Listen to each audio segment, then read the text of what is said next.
Okay. Now I'm joined by Paudie Butler, who is the National Hurling Coordinator. And Paudie, what are the main issues that you've been dealing with today?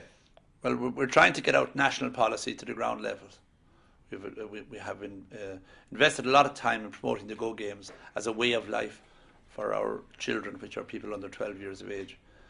And people on the ground, certain resistance to it because they didn't fully understand it. And today was an opportunity to spell out why this is so important and why childhood is so important and how brief it is. And after that, they have another 15 or 16 or 20 years to play. So we're in too much of a rush, really. Yeah. I sat in on your presentation this morning. Can you explain to me about the bear cubs? Well, the way the world has gone, it's gone kind of unnatural. We live in an urbanised society, a built society. But according to the wise people in the world, the answers to the questions that we're making are found in nature. And nature will be our great teacher. So here's a mother bear who isn't supposed to be overly intelligent or over caring or anything like that. But yet, she provides the perfect environment for her cubs. And everything they need, she provides for them. And never deviates, 24 hours a day.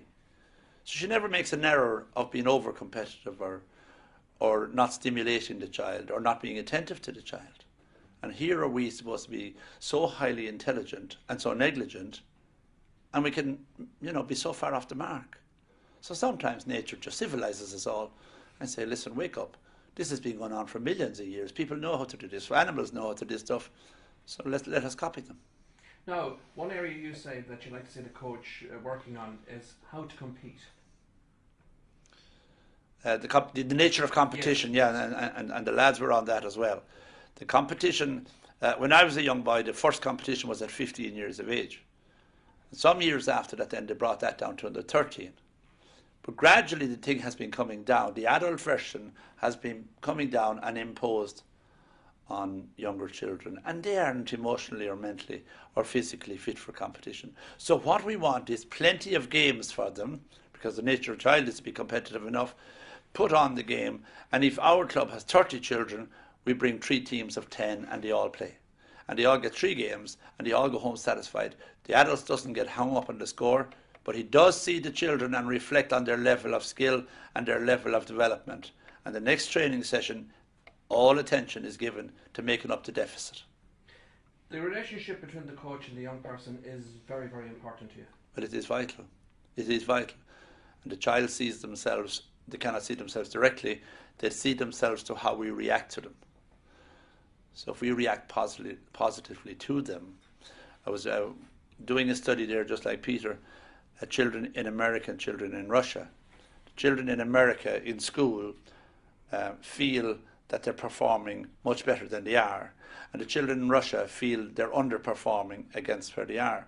So because of the language the two sets of teachers use, the children are able to skew their performance. So both of them are performing at the same level, but the American children are overestimating because they get kind words, and the Russian children are underscoring. And unless coaches become aware that what they say to a child when they have a miss or when they don't perform something, and I think you'll hear it later on from Johnny Giles, it's the creative children who are going to do the most mistakes. The functional children will just function. But the creative children, because they're creative, will take on higher level skills and higher level, and they won't come off. Now, if the coach gets confused between what's higher level order and what's functional, everybody will become functional.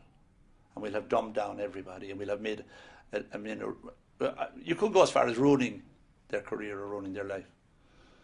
Now, another important area is the basics, and here I saw you speak about the person going to the violin lessons. So Yes. it's very important to learn how to hold the hurley stick. I mean, that has to be the basic of all basics, is it? It has, and that's where the caring, kind person comes in, and the little child's hand. And you have down there in the hall the little hurley from Owen Fitzgerald, the little foam hurley, which the child fits and it fits, and its weight is right, and they get the little wristy action. And the lads refer to it here. When we're coaching. No more tokenism. We take the child really seriously. We put the real time in, one-to-one, engage fully and up front. I'm an expert. I know how to help you. I can do this in 5 minutes. It doesn't take 5 years. But when you're with me, I'll be with you. And that's where we're trying to go. Up to now, by and large, one person thought they could train 30 people. Now it's an impossibility. So we need much more engagement, and we need our senior coaches to have under them fledgling coaches who will assist them. Another vital ingredient is fun, in that coaching shouldn't be like hard work to the youngster. It can't be. They'll reject the whole thing, and they should. And if it's difficult and hard, the child should reject it. And every child should reject Gaelic games if they're not fun. So we're saying we have the two great games. They meet every need of the human physicality and the human mind, and the inquisitive mind and the growth mind that we talked about already. And here we have the two best products in the world. We just need to sell them really well. Paudie, thank you very much. Sure, Margaret. Great. Thanks, Dan. All right.